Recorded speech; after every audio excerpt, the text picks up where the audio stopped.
안녕하세요. 소리의 가치입니다. 구독과 좋아요, 알림 설정 부탁드려요. 오늘의 사연 시작할게요. 첫 번째 사연입니다. 제가 지금부터 어느 한 지역의 어린이집의 원장과 선생의 이야기를 하려고 합니다.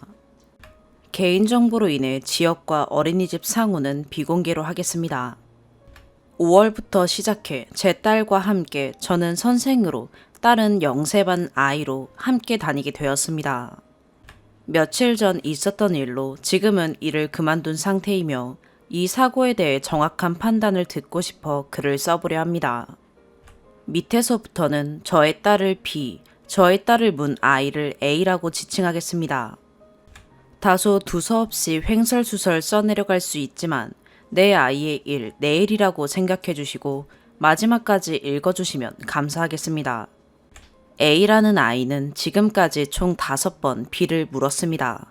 A 엄마와 원장은 친분이 두터운 사이입니다. 처음 물었을 때 2번, 3번, 4번 다 제가 A와 B를 보는 사이에 A가 B를 물었고 너무 한순간에 일어난 일이며 보는 즉시 떼어놓긴 하였지만 자국이 남는 순간들이 한 번씩 있었습니다. 참고로 B 외에도 다른 아이들이 노는 도중 물리는 순간들이 있습니다. 그럴 때마다 원장은 그 엄마에게 연락을 취하였고 그 엄마와 담임과 원장의 반응은 애정 표현이지 못하게 해라 등등의 반응을 보였습니다. 원장은 물린 애가 B라서 근무하고 있는 선생의 딸이라서 다행이다 라는 말도 자주 하였습니다. 다른 아이를 물었으면 엄마들이 큰일 났다의 뉘앙스를 보인답니다. 물론 이것은 제가 원장을 본 주관적 입장입니다. 근데 왜 제 딸이면 다행이어야 하나요? 제 딸은 저에게 소중한 자식 아닌가요? 며칠 전 급기야 얼굴이 물리는 사건이 발생했습니다. 8시 30분경 출근해서 금요일에 씻어놓은 교구들로 교구 정리할 게 많은 상황에 B를 데리고 교구 정리를 하고 있었습니다. 그 아이는 원장님과 출근을 하였고요. A의 담임도 그날은 일찍 출근을 했습니다. A의 담임은 출근 시간이 원래 9시입니다. 교구 정리를 하던 상황에서 교구가 많아 반에 들어올 수 없어 옆반에 교구들을 가져다 놓으러 갔습니다. 그 사이 B가 물렸고 이번에 좀 세게 물려서 볼이 빨개졌었습니다. 시간이 지나니 이빨 자국이 선명하게 올라왔고요. 그래서 B 아빠가 화가 많이 났던 상황까지 가게 되었습니다. B 아빠가 전에도 몇 번 물렸을 때 속상하고 화가 났었지만 제가 교사이기도 하고 보이지 않는 곳이어서 그냥 넘어갔습니다. 그때 아무 말 안 하고 넘어간 저희도 잘못이 있다고 생각합니다. 위와 같은 상황은 얼굴이 물렸고 보는 순간 너무 화가 났었기에 B 아빠가 A 부모님 연락처를 주라고 했고 원장은 본인이 봐도 B 얼굴 자국이 심각하다 느꼈는지 A 엄마에게 연락을 했습니다. 그랬더니 A 엄마 말이 A 좀 혼내줘요 라는 말을 하였다고 합니다. 그리고 그 뒤로는 별 말을 듣지 못하였습니다. B의 아빠는 이미 화가 머리 끝까지 나 있었고요. 제가 근무를 하고 있었기 때문에 저 대신 제 목까지 화가 나 있었을지도 모르겠네요. 그 상황을 알게 된 선생님들을 통해 원장이 알게 되었고 원장은 A 엄마에게 이번에 A가 좀 세게 문 것 같으니 아빠에게라도 연락을 드리는 게 어떻겠냐 라고 연락을 했습니다. A 아빠는 A가 다른 친구에게 얼굴이 꼬집혔을 때 그쪽은 연락을 해줬나요? 우리는 왜 B에게 연락을 해줘야 하죠? 라는 말을 했다고 합니다. 그리고 A를 다른 어린이집으로 옮긴다는 말을 들었습니다. 퇴근 후 원장에게 전화가 왔습니다. 첫 마디가 나한테 할 말 없어요. 조금 당황스러웠습니다. 그 상황에서 교사가 있었어야 하는데 교사가 자리를 비워 물린 일이다. A 부모는 그 상황에 교사는 무엇을 했냐 라고 따진다. A가 어린이집을 옮기게 되었다. 이번 사건은 교사로서 원장으로서의 잘못이다 라며 그럼 B 아빠는 뭘 바라냐 정말 문자로 사과하길 바라냐 라는 말을 들었습니다. 듣는 내내 벙찌는 말을 들으니 제 딸이 피해자가 아닌 가해자가 되고 있는 기분이 들더군요. 그럼 저는 저의 아이가 물려도 가만히 있어야 한다는 말인가요? 라고 물으니 그게 교사의 운명이다 라며 어떻게 해서든 물지 못하게 막는 게 교사의 일이라고 합니다. 그럼 이쯤에서 그 상황을 다시 기억해 봅니다. 그곳에 저 혼자 있었을까요? 한 공간에 원장과 담임 모두 함께 있었습니다. A의 담임은 출근 시간 전이라는 이유로 자기는 책임이 없다고 합니다. A가 무는 아이인 줄 알면 교사가 막았어야 한다 라고 하는데 그럼 A를 옆에 끼고 다녀야 하는 게 그 아이의 담임이지 않나요? 제가 틀린 건가요? A가 물어요 라고 몇몇 선생님들이 말해도 원장과 담임의 반응은 이가 가렵나 봐요. 애정결핍이라 그래요. 라는 말을 계속 뱉더군요.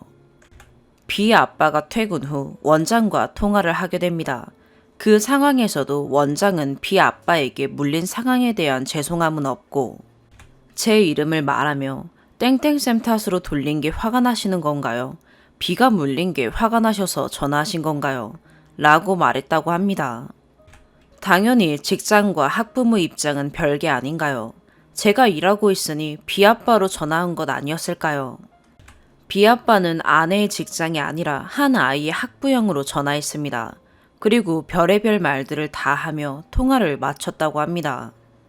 저는 통화 내용을 제대로 알지 못하며 통화했다고 대충 말해줘서 듣기만 했습니다.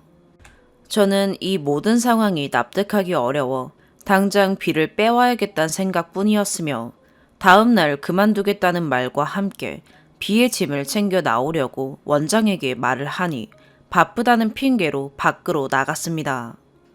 그곳에 있던 A 담임은 B 아빠와 저에게 A 부모님에게 사과를 하는 게 맞는 거지. 이렇게 가는 게 상식 밖의 행동이다. 라는 말들을 하며 소리를 질렀습니다. 저는 말을 하고 싶지 않아 원장과 대화하겠다며 나온 상황이고요. 이런 상황들 속에서도 여전히 제 탓을 하고 있는 그 어린이집, 그 상황에 B가 물린 게 제 잘못이었을까요? 추가, 내일 내 아이의 일이라고 생각해 주시고 제 입장에서 힘이 돼 주셔서 감사합니다. 써주신 댓글들 모두 잘 읽었습니다. 제가 B의 엄마로서 현명하게 대처하지 못했던 점, 교사로서 더 주의 깊게 못 보았던 점, 저도 잘못이 있다고 생각합니다. 처음 일을 하게 된 시점으로 거슬러 올라가면 저는 사정상 맞벌이가 필요한 상황이었고 3월달 이곳이 아닌 다른 곳에 제가 아이를 데리고 어린이집을 다녔습니다. 그곳에서 선생 딸이라는 이유로 방치 아닌 방치를 당했고 오해를 풀었지만 마음이 불편해 의견 조율을 통해 퇴소를 시키게 되었습니다. 그곳에서는 서로 이야기를 잘하고 나왔고요. 그 후 어린이집 보내는 게 선뜻 무서워 겁을 내고 있을 때쯤 A 담임에게 내가 잘 봐줄 테니 B를 어린이집에 따로 보내라 라는 말을 들었습니다. A 담임은 저의 지인이기도 하고 믿는 동생이었기에 어린이집의 거리가 조금 멀지만 B를 보내게 되었고 아이를 한 달쯤 먼저 보내고 적응을 잘한다고 믿었습니다. 그 후 저는 그 근처 다른 곳에 일을 하려고 마음을 먹고 면접을 보러 다니던 와중 아이가 조금 아파 입원을 하게 되었습니다. 이런 식으로 아이가 아픈 상황에 제가 일을 하게 되면 어린이집 특성상 뺄 수 없는 상황. 일을 빼려면 저 대신 수업할 대체교사를 구해야 하는 일이 생기는 게 마음에 걸려 고민을 하고 있던 중 여기 어린이집에 와서 일을 해달라는 제안을 받았습니다. 아이가 아파도 조금씩 편의를 봐줄 수 있다는 조건들이 있었습니다. 저도 엄마이기 전에 사람인지라 당연히 편의를 봐줄 수 있다는 조건에 여기면 괜찮겠구나 라는 생각을 했습니다. 처음에는 B와 다른 연령의 반을 맡기로 하고 일을 하기로 하였습니다. 일을 하러 간 그날부터 B는 저와 한 공간에 있으면 울더군요. 원장이 엄마만 보면 우는 B를 보더니 담임을 하면서 애를 진정시키고 적응시키는 게 먼저일 것 같다며 저에게 담임 자리를 주었고 그렇게 시작된 일입니다. 그동안 원에서 부당한 일을 당하고 여러 이야기들을 들었지만 참았던 이유는 저는 제 애를 2번 상처 주기 싫어 아이가 또다시 어린이집을 옮겨야 하나 싶었지만 적응해야 하는 아이의 힘듦이 싫어서 조금 힘들어도 제가 데리고 어린이집을 다니려고 버티고 버텼던 것이 제 욕심이 되어 아이를 힘들게 해버렸네요. 정말 저 말 못하는 아이에게 미술 치료를 병행할까 고민까지 했다면 얼마나 많이 고민했는지 알아주셨으면 합니다. 일단 물린 사진 외에 원장 톡 말고 증거자료 같은 게 남지 않아 제가 들을 대로만 알고 있는 상황들을 말해보자면 첫 번째, A 엄마가 C라는 애를 엄청 싫어합니다. C가 좀 예쁘게 생기지 않은 것도 있고 C 아이의 집이 잘 사는 아이의 집이 아니라고 합니다. 원장이 그걸 이 사람 저 사람한테 다 말하고 다닙니다. C의 엄마가 나이도 어린데 아이를 안 보고 어린이집에 하루 종일 둔다 라는 말들을 교사들에게, 지인들에게 하며 C의 엄마가 원장에게 애 보는 게 힘들다 라고 주말에 톡을 보내온 걸 나한테 왜 말하느냐 이런 말들을 하는 게 싫다고 욕을 합니다. 이런 상황들을 원장이 본인만 알고 해결해야 하는 게 맞지 않나요? 남들한테 얘가 이래 사네 저래 사네 하는 건 아니지 않나요? 얼마나 이런저런 말이 오고 갔으면 A 엄마가 C를 싫어한다고 할까요? 그리고 A 사진을 찍을 때 C가 옆에 있게 하지 말라고 했다더군요. 아이들이 서로 붙어 놀고 있으면 원장이 항상 C, 넌 내가 인정 못해. A 옆에서 떨어져. 이런 말들을 합니다. 저런 말 하면서 항상 뒤에 하는 말, 제 딸 아이 B에게 내가 B라면 그래 괜찮다 인정해준다 이런 식의 말들을 합니다. 원장 지인들처럼 좋은 동네 살지 못하고 지인들처럼 잘 살지 못한다고 무시하는 느낌을 주는 말 같아 기분이 나쁘더군요. 얼굴로만 욕을 하는 게 아닌 느낌이 주는 말들을 뱉었습니다. 이런 말을 할 때마다 꼭 원장 지인 아이들을 얘기할 때 합니다. 본인이 원장이며 원을 운영하며 지켜줘야 할 아이들에게 이런 식으로 차별을 두고 일을 하는 원장입니다. 정상적인 어린이집의 실태일까요? 두 번째, 일 시작한 첫 달에 제 딸 B가 입원을 하루 하게 되었습니다. 하루 입원을 하게 되었고 대체교사를 원장이 구해주게 되었고 돈을 본인이 대신 주었나 봅니다. 원장이 저에게 돈을 달라고 얘기를 못하던 상황에 원장은 A 담임과 친하게 지내며 이런저런 이야기를 하던 도중 제가 대체교사비를 안 준다는 식의 이야기를 하였고 제가 그 말을 A의 담임에게 들은 후 원장에게 제가 저번에 못 드린 대체교사비 까먹어서 죄송합니다. 드릴게요. 라고 말을 했습니다. 그 말을 들은 원장은 대체교사비 대신 스타벅스 커피 사와요. 라고 하더군요. 프리퀀시가 필요하다고 합니다. 스타벅스 스티커를 모으면 주는 랜턴이 갖고 싶다며 그 다음날 스타벅스를 사오고 도장을 받아오라고 합니다. 저는 줘야 할 돈이기도 하고 이런저런 말들을 하며 따지는 게 싫어 다음날 커피들을 사갔습니다. 그리고 저는 평소에 스타벅스를 이용하지 않습니다. 커피를 좋아하지 않으니까요. 프리퀀시가 부족해 친구에게까지 부탁해 다 모으게 되었습니다. 친구도 기가 차다는 듯이 욕하더군요. 그걸 원장에게 드리고 나니 하는 말이 나 도장 3개만 더 있으면 되는데 라는 말을 또 뱉는 겁니다. 그 상황 후 제가 알게 된 사실은 A 엄마가 랜턴을 받았다고 맘카페에 글을 쓴 걸 제가 보게 됩니다. 프리퀀시를 준 친구도 보았습니다.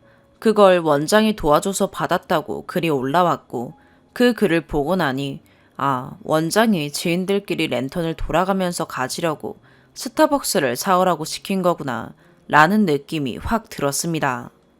이것은 제 주관적 생각이지만요. 이것저것 따지는 게 구질구질해 보여 그냥 모르는 척하며 제 도장 모은 것으로 전 원장에게 랜턴 예약을 해주었죠. 그리고 제가 준 랜턴 예약 당일 늦은 저녁 시간 원장에게 카톡이 옵니다. 랜턴을 가지러 가지 못했다는 연락을 받았습니다. 그걸 예약 후 가지러 가지 못하면 7일 동안 다시 예약을 할 수 없는 상황이 생깁니다. 제가 찾고 싶어도 7일 동안은 찾을 수가 없는 것이죠. 하지만 이 랜턴 그렇게 한번 페널티 먹고 제가 예약해서 가졌습니다. 세 번째, 어린이집의 맘카페 지인들, 원장과 친한 아이들이 몇 다닙니다. 원장은 항상 그 아이들을 지목하며 제 딸과 제가 있는 상황에서도 난 땡땡이랑 땡땡이가 제일 이쁘더라. 특별히 이쁜 애들이 있잖아. 라는 말을 대놓고 합니다. 또 비를 물었던 A라는 아이는 원장 집으로 아침에 개별 등원을 합니다. 선생님들에게 들어오는 간식들이 있으면 A에게 항상 나눠주기도 합니다. 다른 아이들이 있던 상황에서 말이죠. 그 상황에 다른 아이들은 안 보고 있었을까요? 이 모든 것들이 이 어린이집의 실체이자 제가 당한 일들입니다. 지금도 이 어린이집은 맘카페에서 동네에서 평이 좋고 아이들이 모두 잘 등원을 하며 다니고 있습니다. 도대체 원장이 저에게 왜 이런 행동들을 했는지 이해하지 못했지만 제가 이런 것들을 따지며 일을 하면 서로 불편한 마음들이 싫어 그냥 넘어갔던 것이고 제 딸의 영향이 가장 컸어요. 장난식으로라도 항상 그만두면 이 지역에서 일 못하게 해버린다는 식의 농담들을 항상 했기에 저는 그 말을 듣고 선뜻 아니라 생각해도 그만둔다는 말을 할 수가 없었습니다. 또 먼저 그만두고 나가신 분도 그렇게 다른 곳에서도 일 못하시게 연락을 취했습니다. 제 아이에게 돌아올 피해도 생각하면 눈물이 났습니다. 이 지역에 살면서 언젠가는 어린이집을 가야 할 아이가, 언젠가는 기관에서 보호받고 교육을 받아야 할 아이가 어떤 상황에서든 불이익을 받을까 겁이 났던 것도 사실입니다. 제가 나간 시점으로 그날 기다렸다는 듯이 교사를 구하는 글이 올라왔으며 바로 저의 딸아이 퇴소 조치를 취해주었고 원을 옮기겠다던 A는 그대로 등원을 하며 그 A 엄마는 맘카페에 등원하는 글들을 쓰고 있습니다. 결국 원장은 지인의 아이를 지키기 위해 저와 아이를 쫓아내기 위해 이런 행동들을 한 것일까 라는 생각마저 들더군요. 또 A 담임은 그동안 저의 편의를 봐준 척 원장의 편에 서서 이야기를 하고 함께 저를 몰아갑니다. 마지막으로 오늘 날짜인 7월 9일로 지금 저는 제가 사는 지역의 시청에 민원을 넣은 상태이지만 제가 가진 증거자료들을 통해서는 해결되지 않을 뿐더러 오해의 소지만 생길 뿐 저의 억울함은 풀리지 않는다는 걸 알기에 이렇게라도 글을 남겨봅니다. 두 번째 사연입니다. 생일 선물 안 챙겨주는 시댁에 서운함을 얘기하니 남편이 오히려 화를 냅니다. 바로 본론으로 들어가 상황들을 얘기해 보겠습니다. 첫 번째, 결혼하자마자 얼마 안 돼서 제 생일이었어요. 아버님, 어머님 제 생일도 모르고 계셨다가 만나서 밥 먹고 그제서야 남편이 제 생일이라고 얘기를 하더라고요. 밥 다 먹고 어머님이 집에 잠깐 올라갔다 오시더니 5만원짜리 상품권을 챙겨주셨습니다. 저희 집에서는 결혼 전에 남편 생일이라고 20만원 챙겨주시고 상다리 부러지게 챙겨주셨는데 그래요. 집안 경제력이 다르고 해서 금액은 그렇다 생각하는데 솔직히 서운함은 생기긴 하더라고요.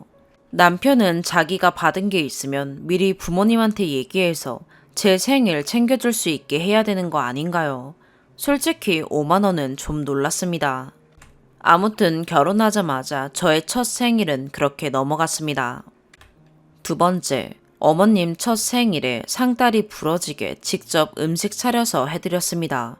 돈도 챙겨드리고요. 안 그래도 집들이 겸 해드리려고 했는데 아버님이 언제 며느리 음식 먹어보냐고 여러 번 말씀하시는 게 참 그랬습니다. 전 그때 어머님이 해주시는 밥 먹어본 적 없었어요. 세 번째, 형님이랑 아주버니 생일이 비슷하신데 생일 전에 형님한테 연락이 왔어요. 원래 제 남편이랑은 안 챙겼었는데 저 들어오고는 다 같이 했으면 한다고 어머님이 그러셨대요. 예전에 어머님이 남편한테 형님 생일 챙기자고 했더니 제 남편이 안 하던 짓 하지 말라 했었다고 그 서운함을 저한테 얘기하시더라고요. 전 처음에는 이런 것까지 저한테 얘기하나 싶었어요. 제 남편이 말을 그렇게 한 게 잘못이긴 하지만 저한테 굳이 제 남편이 싫다느니 재수없다 얘기하시는 게 기분이 좋지는 않았어요. 생각해보니 남편 조카, 즉 형님네 애길 돌잔치 때 아무것도 안 해줬다는 얘기 듣고 좀 놀라긴 했습니다. 이제 와서 보니 진짜 누구 챙기는 것에 인색한 남편의 그 부모님이신가 라는 생각이 들더라고요. 왜 싫어하는지도 이해는 가더라고요. 어쨌든 저는 형님, 아주버니 생일 당연히 챙겨드려야 한다고 생각했어요. 가족 행사니까 서로 챙겨주는 게 당연하다 생각했고요. 저희 집도 늘 어릴 때부터 생일 챙겨주고 친오빠도 새언니도 챙겨드리고 그랬거든요. 저희는 무조건 현금으로 챙겨드렸어요. 네 번째, 이번 아버님 칠순이랑 제 생일이랑 겹쳐서 같이 하자고 형님이 얘기하셔서 소갈비집에서 형님네와 반반씩 계산하고 아버님 돈 뽑는 떡 케이크 저희가 100만원 넣어서 챙겨드리고 형님네도 현금 100만원 챙겨드리고 풍선이랑 현수막 예쁘게 준비하셨더라고요. 이것도 아버님 칠순인데 남편이 100만원은 너무 많다는 거예요. 그래서 우리 아빠 환갑 때도 100만원은 해드렸는데 칠순이면 이 정도는 해드려야 하는 거 아니냐고 그래서 100만원 드리기로 한 거예요. 암튼 아버님 칠순과 제 생일을 같이 하기로 했는데 제 케이크는 없더라고요. 뭐 그냥 한 케이크로 아버님 축하 노래 해주고 그 다음에 제 축하 노래 해줄 줄 알았는데 아니네요. 형님은 제가 임신이라고 신생아 옷 세트 이것저것 선물 챙겨주시고 현금까지 챙겨주셨어요. 아주머니는 제 케이크 없어서 미안하셨는지 디저트 카페 5만원권도 보내주셨어요. 서운한 마음이 다 풀렸습니다. 근데 어머님 아버님은 저에게 아무것도 챙겨주시지 않더라고요. 같은 해에 남편 생일에는 과일이며 이것저것 챙겨주시고 따로 상품권 5만원 챙겨주셨었습니다. 아무튼 다음날이 진짜 제 생일인데 어머님한테 전화가 왔어요. 오늘 생일 축하한다고 같이 점심이나 먹었음 했는데 비도 오고 그렇다며 다음 주에 같이 밥 먹자고요. 그래서 알겠다고 하고 제 생일 당일에는 저희 가족들과 생일 파티를 했습니다. 저희 부모님은 제 생일이나 남편 생일 때 30만원 주셨는데 임신도에서 조금 더 챙겨서 50만원 주셨습니다. 여기서도 좀 비교되기도 하지만 다음 주에 만나자고 하시니 그때 저 챙겨주시려나 보다 하고 생각했습니다. 임신하고 한 번도 밥 사주신 적 없었거든요. 임신인 거 아시고도 2번이나 밥 먹었는데 저희가 다 냈습니다. 아무튼 뭐 먹고 싶은지 생각해 놓으라고 하셔서 전에 아버님이 말씀하시는 소곱창이나 먹을까 했더니 남편이 하는 말이 그거 비싼데 라고 하더라고요. 참고로 저희 친정에서 밥 먹을 때 소곱창보다 훨 비싼 거 많이 먹고 결혼생활 2년 동안 밥값 저희가 한 번 냈습니다. 물론 저희 부모님은 법카로 계산하십니다. 제 잘못도 있는 것 같아요. 법카니까 우리가 안 내도 괜찮다고 얘기를 했거든요. 그래도 자기가 내려고 액션을 취하려고 한다든지 저희 집에 뭘 더 챙겨드리려고 한다든지 그런 거 하나도 없어요. 아무튼 소곱창이 비싸다길래 시댁 앞에 1kg에 55,000원짜리인 저렴한 소고기집에 있어요. 거기 가서 먹자고 얘기했더니 알겠대요. 그래서 거기서 밥을 먹는데 어머님 아버님이 고기 더 주문하라고 하시는데 본인이 배부르대요. 그러면서 계속 먹고 제가 시킨 누룽지까지 먹더라고요. 그래서 1인분 더 시키자고 했더니 웃으면서 오늘 잘 먹네 이러는 거예요. 그래서 그냥 잘 먹는다 얘기하는 줄 알았는데 또 잘 먹네 계속 얘기를 하더라고요. 그때부터 좀 빈정상했어요. 원래 전에도 먹었을 때 1인분 더 시켜 먹었었거든요. 그리곤 커피숍 갔다가 시댁으로 가는 길에 또 오늘 저보고 잘 먹는다 얘기하길래 진짜 뭔가 싶더라고요. 그러고는 시댁에 가서 어머님 아버님이 복숭아 한 박스에 양파즙 챙겨주셨어요. 그러고 좀 있다 나왔습니다. 현금이나 상품권은 없었습니다. 남편이 차에서 저보고 왜 이렇게 표정이 안 좋냐는 거예요. 그래서 제가 자기는 어머님 아버님이 내 생일 선물 안 챙겨주는 거에 미안한 마음도 없냐 라고 그러니 그때부터 소리 지르면서 저보고 어이없다고, 밥 사주고 이것도 다 챙겨줬는데 뭘 더 챙겨주냐고 그러더라고요. 그래서 제가 생일도 집안의 행사다. 밥이고 이런 과일은 언제든 챙겨줄 수 있는 거다. 생일 축하 성의의 표시는 해야 하는 거 아니냐 라니까 저보고 개념 없다고 뭐 이런 게 다 있냐고 하네요. 원래 자기네 집은 안 챙겼었다고 그러길래 그럼 다 안 챙겨야지. 그럼 어머님 아버님도 챙겨드리지 말자 얘기했어요. 그랬더니 고래고래 소리를 지르면서 저한테 신발 욕도 하면서 자기네 부모님이 왜 널 챙겨야 하냐고 하네요. 예전 명절 때 LA 갈비 제가 지고 가고 10만 원 드렸을 때 10만 원 더 달라고 하셨다길래 다음 명절 때 20만 원 드리기로 정했습니다. 드리는 거에 더 달라고 아예 말을 하시지 마시지. 그렇게 챙겨주길 바라시면서 정작 생일에는 성의의 표시도 못 하시는지 이해가 안 되네요. 한 번은 설렁탕 집에서 밥 사주시면서 잘 먹었다고 말씀드리는데 어머님이 저보고 눈치가 보여서 라고 하시길래 제가 잘못 들었는 줄 알았어요. 그래서 다시 한번 네? 이러니까 눈치가 보여서래요. 저희 부모님은 내지 말라고 너네 부담 주기 싫다고 맛있는 거 사주고 싶은 거라고 말씀하시는데 그것도 남편 없을 때 저보고 눈치가 보인다 말씀하시는데 진짜 비교 안 하고 싶은데 너무 됩니다. 전화도 자주 하라고 요구하시고 만나면 아예 안 사주시는 건 아니지만 거의 만날 때마다 메뉴 비싼 거 고르시고 제가 글재주가 없어서 너무 두서없이 쓰긴 했지만 이해 부탁드려요. 어머님 아버님이 밥 사주시고 과일이며 챙겨주신 거에 감사함을 느끼면서 그거에 만족해야 하는 건가요? 작년에는 제 생일 때 10만 원 챙겨주셨습니다. 저는 그때 감사하게 생각했습니다. 저희 부모님이 주시는 금액이랑은 달라도 그게 성이라고 생각했기 때문이죠. 추가, 시댁 만나서 밥 먹은 날이 일요일이었고요. 이틀 전 금요일 날 니프티 검사에 다운증후군 고위험금 99대 100 확률이 나왔습니다. 선별검사라 확진검사가 필요해서 월요일 날 육모막 검사를 예약했습니다. 일요일 날 그렇게 싸우고 저는 나가서 밤 12시가 다 돼서 집에 들어갔습니다. 다음 날 일어나서 병원 갈 거냐니까 간다고 해서 같이 가는 내내 아무 말도 없이 병원에 도착했습니다.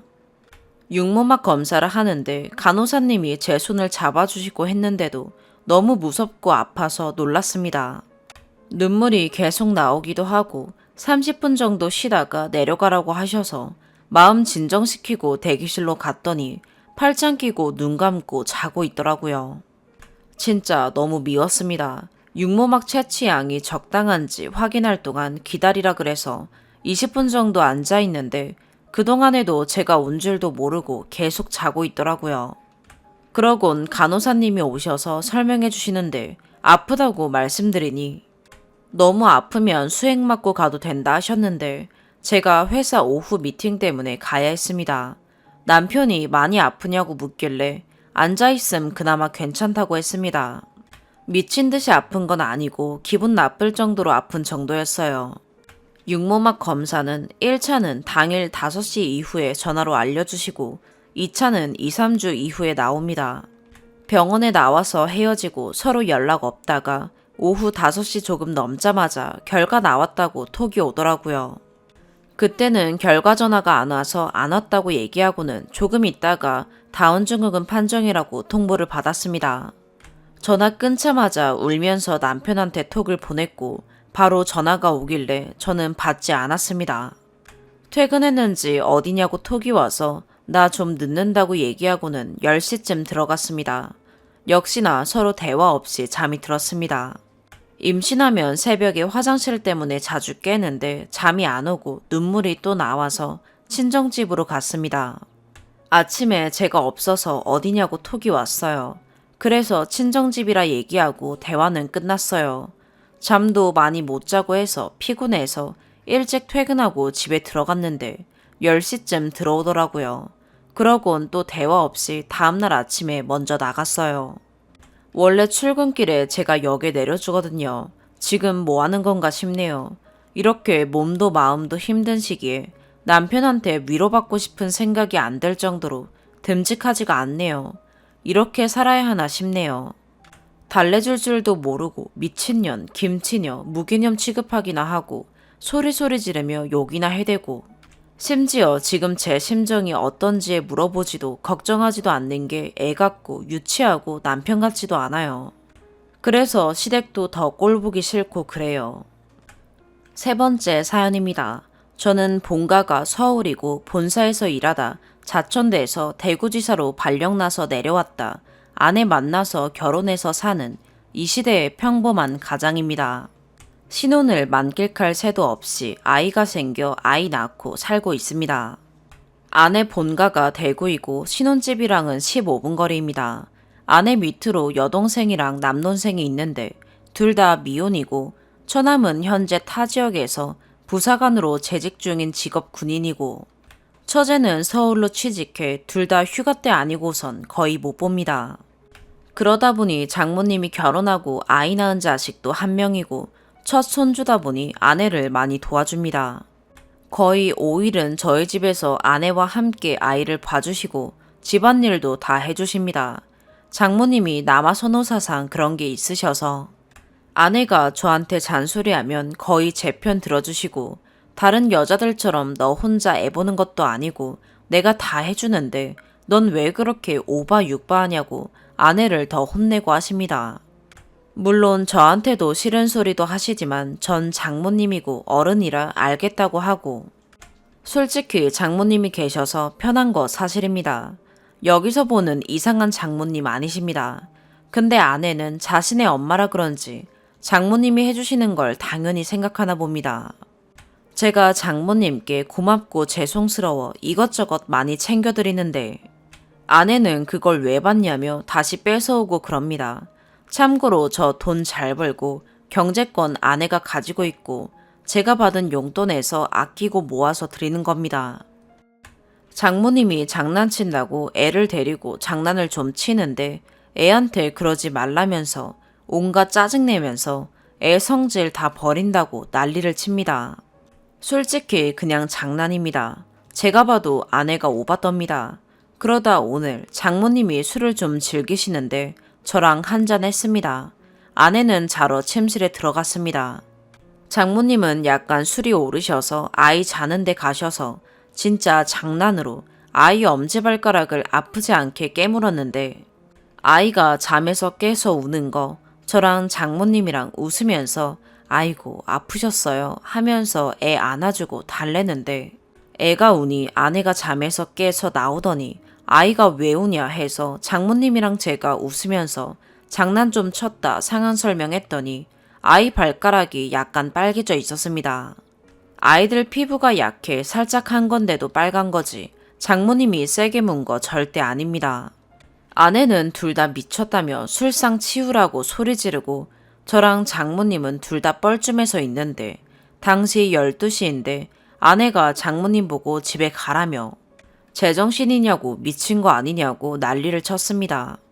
저는 술상 치우고 장모님 기분 상하지 말고 들어가 주무시라는데 아내는 계속 장모님한테 퍼부으니 장모님도 빡쳐서 네가 애 엄마로서 하는 게 뭐 있냐고 내가 애 다 봐주고 살림 다 해주는데 넌 핸드폰만 만지고 있으면서 장난 한 번 친 것 가지고 그러냐. 너네들 키울 땐 더 심한 장난도 쳤었다. 내가 네 애 봐주면서 돈을 받기랬냐. 너 걱정돼서 이러고 있는데 그리 네 자식 예쁘면 앞으론 네가 다 봐라. 하시고선 그 시간에 택시 타고 집에 가셨습니다. 저도 술이 다 깨고 장모님 못 가시게 말렸는데 장모님 저보고도 앞으론 자네 아이 자네랑 둘이 돌보게 전현이 힘들다고 칭얼거려도 연락하지 말게 하시고선 집에 가시고 아내는 아내대로 할머니가 돼서 애 봐준다고 생색이나 낸다고 짜증내고 그래도 그건 아니다. 어머님한테 그러는 거 아니다. 사과해라 했더니 저보고 너는 아무것도 모르면서 입 다물라 하고 애 안겨주고 방에 들어갔습니다. 가끔 장모님이랑 아내가 의견이 안 맞아 투닥거린 적은 있는데 이번은 진짜 큰 소리 나고 심했습니다. 당장 내일 아침부터 아내 혼자 애를 어떻게 볼련지 장모님께 제가 죄송하다고 사과드려도 장모님이 연락을 안 받으시네요. 진짜 화나신 것 같은데 어떻게 해야 되나요? 추가, 오해의 여지가 남아있게 글을 썼습니다. 남아 선호 사상이라 한 건 아내의 주장입니다. 하나하나 다 쓰면 2박 3일 밤새고도 모자랍니다. 아내가 15살 때 장인어른은 돌아가셨고 장모님 혼자 몸으로 3남매를 기르셨습니다. 처남이 24살입니다. 아내는 35살이고 처제는 30살입니다. 처남이랑 아내가 11살 차이인데 장인어른이 일찍 돌아가셔서 장모님이 일 다니시고 당시 큰딸인 아내에게 처남 좀 보살펴주라 한 겁니다. 그리고 제가 39살이고 제가 자촌되어 내려왔지만 월급 670 줍니다. 집 작아고 차도 4차라 돈 나갈 일 없고 아내와 결혼 전 제 용돈은 100만 원으로 합의했습니다. 장모님 용돈은 아내가 챙겨드리는 게 당연한 거 아닙니까? 용돈에서 기름값이며 저 필요한 건 제가 다 삽니다. 거기서 모은 돈으로 장모님께 현금 드리거나 백화점 가서 화장품 사서 갖다 드리면 장모님 거 아내가 뺏어가고 저한테 자기 건 안 사주냐고 잔소리합니다. 저는 아내가 용돈도 안 드리고 하니 제가 챙기는 겁니다. 제가 8시 출근, 7시 퇴근인데 집에 와서도 씻고 저녁 먹고 그러다 보면 솔직히 애랑 놀아줄 시간 많이 없습니다. 사람인지라 저도 피곤합니다. 애가 수면 교육한 지 꽤 돼서 한 번 재우면 10시간씩 잡니다. 10시쯤부터 재우고 제가 그 시간 동안은 놀아주고 합니다. 그런데도 아내는 잔소리를 하고 불평불만을 늘어놓으니 장모님이 뭐라고 하시는 겁니다. 밖에서 일하러 온 사람 그만 잡으라고. 애 보는 것도 힘들지만 밖에 나가 돈 버는 것도 만만치 않다고. 너는 네가 집에서 내가 애 봐주는데도 그리 밖에 나가서 힘들게 돈 벌어오는 사람 잡아야겠냐. 돈 버는 게 쉬워 보이면 애 봐줄 테니 나가서 직접 돈 벌어와라 라고요. 애 힘들게 재웠니 어쩌니 하시는데 애 장모님이 재우십니다. 애가 아내 품에서는 안 잡니다. 하도 장모님이 애를 보셔서 애가 장모님 안 계시면 난리 납니다. 뭐 그렇습니다. 아내는 장모님이 남아선호 사상이다 하는데 장인어른 돌아가셔서 밖에 나가 일하시느라 11살 누나인 아내에게 어린 동생 챙겨주라는 게 남아선호 사상인 건지 670 벌어다 주고 100 용돈 받으며 퇴근해서 애 볼 시간이 없는 저한테 잔소리하는 거. 장모님이 뭐라고 하는 게 남아선호 사상인 건지 제가 글을 잘못 썼네요.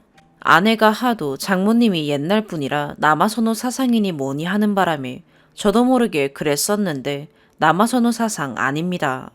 그리고 깨무신 것도 이빨로 깨무신 게 아니라 입을 아물어 앙 하시며 무신 겁니다. 네 번째 사연입니다. 28살 여자입니다. 5년 만난 34살 남자친구와 결혼 얘기를 나눴고 서로 부모님께 인사를 드렸으며 곧 상견례를 앞두고 있습니다. 아래는 제가 남자친구에게 들은 조건입니다. 첫 번째, 명절에는 시댁 먼저, 그리고 시할머님이 두 분 다 살아계셔서 다 찾아뵈었음 한다고 합니다. 그럼 우리 집은 언제 가냐고 했더니 짬내서 가자고 하네요. 참고로 시할머님 댁은 신혼집으로부터 3시간, 6시간 거리입니다. 두 번째, 결혼 전 친척들 인사드릴 때 분명 서로 부모님과 얘기할 땐 코로나 문제도 있고 저희 둘 다 친척이 너무 많기 때문에 양가 할머님들께만 인사드리기로 했습니다. 그런데 갑자기 자기가 친가, 외가에서 둘째, 셋째인데 밑에 동생만 10 몇 명이고 모범을 보여야 할 것 같다며 본인 이모, 삼촌, 큰아버지, 고모분들도 다 찾아가자고 하네요. 총 13분이고 다 다른 지역입니다.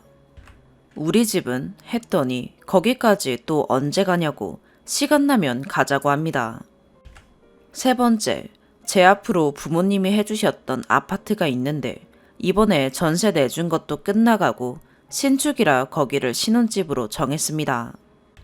당연히 가구들은 남자친구가 채울 줄 알았는데 반반 요구하네요. 네 번째, 남자친구가 자취를 10년 정도 했는데 집밥이 너무 그립다고 웬만하면 외식 없이 집에서 먹자고 하길래 나도 요리 못하니까 그럼 반찬 배달시키자고 했습니다. 그러니까 웃으면서 에이, 그럼 결혼 왜 해? 라네요. 5번째, 결혼 얘기가 나온 후 처음으로 서로의 재산을 오픈했습니다. 월급은 제가 적지만 총 월 수입은 4배 이상이고 재산은 액수 자체가 달랐습니다. 평상시 본인은 중산층이라며 월급 자랑을 많이 해서 솔직히 좀 놀랐지만 별 상관없었는데 이 이후로 돈에 엄청 의식하면서 차가 오래된 것 같다. 내 친구는 뭐 받았다더라 하면서 은근히 요구합니다. 5년 동안 한 번도 싸운 적 없고 먹는 것도 뭐 하는 것도 다 저 먼저 먹이고 해주던 사람이라 믿어지지가 않아요. 못되게 얘기하는 것도 아니고 불쌍하게 부드럽게 웃으면서 말하는 거라 들을 땐 모르다가 집에 와서 다시 생각해보면 이상하고 특히 전 집밥이 제일 충격적이었는데요. 저도 자취 오래 했지만 요리 못해서 요리한 적 없고 그냥 사 먹었거든요. 요즘 정말 반찬도 잘 나오고 그것도 귀찮을 땐 일주일에 한두 번만이라도 밥 해주시는 이모님 부르면 전혀 문제 없는데 왜 제가 해준 밥이 먹고 싶단 거죠? 아니, 연애할 때 서로 집에서 맨날 사 먹고 시켜 먹었는데 왜 갑자기 그러는 걸까요? 정말 그렇다 치고 친척들 방문도 집도 가구도 차도 그럴 수 있다고 생각하는데 왜 제가 밥하는 게 당연한 건지 이해가 안 갑니다. 저 당시엔 무슨 소리야 하고 그냥 넘겼었는데 잘 생각해보니 너무 어이가 없고 황당해요. 다른 건 몰라도 에이, 그럼 결혼 왜 해? 이게 잊혀지지가 않고요. 근데 또 사실 전 남자친구가 아닌 다른 사람과의 결혼은 생각해 본 적이 없거든요. 저에겐 당연히 결혼해야 하는 사람이었어서 파혼할 용기도 쉽게 나지 않습니다. 솔직히 이게 파혼할 만한 문제인지도 판단이 잘 안 되고요. 고쳐질 문제일까요? 친구가 제 말 듣더니 전형적인 한남이라고 욕하던데 진짜 한남인 걸까요? 아니면 실수인 걸까요? 추가. 댓글이 생각보다 많이 달렸네요. 댓글로 조언을 들으려고 올린 글인데 당연히 저도 어느 정도 수용할 마음이었습니다. 너무 심하게 말씀하시는 분들이 몇 분 계셔서 상처도 받았지만 다들 저를 욕하시는 게 한편으론 다행이란 생각도 듭니다. 저는 이 사람이 잘못하고 있으니 제 이런 마음이 당연하다는 것을 인정받고 싶었나 봐요. 정신도 번쩍 들고요. 제 마지막 문단 글 때문에 다들 화내시는데 댓글 말대로 제가 세상 물정을 잘 모릅니다. 부모님이 과하게 애지중지 키우기도 하셨고 학창시절을 해외에서 보내서 한국 정서도 익숙치 않아요. 남자친구는 늘 한국이 이렇다 저렇다 결혼하려면 이렇게 해야 한다 얘기해서 매번 싸우다가 제가 그냥 이해하기로 했었거든요. 생각해보면 원래 저도 이런 사람이 아니었는데 가스라이팅인 걸 모르고 지냈네요. 불편하셨다면 죄송합니다. 남자친구는 실수라고 말했지만 저도 아닌 걸 알고 있고 천천히 생각해보니 무엇보다 저희 엄마 아빠가 너무 속상하실 것 같습니다. 그건 정말 원치 않네요. 5년이란 시간이 통째로 사라져버리는 게 두려웠고 지금도 그렇지만 말씀해주신 대로 아직 젊으니 조급하게 생각하지 않으려고 합니다. 이젠 파혼하는 과정에서 부모님이 상처받지 않길 바랄 뿐입니다. 더 좋은 날이 오도록 조금 더 열심히 살아보려고요. 댓글 달아주셔서 감사합니다. 오늘의 사연 여기까지입니다. 구독과 좋아요, 알림 설정 부탁드려요. 시청해주셔서 감사합니다.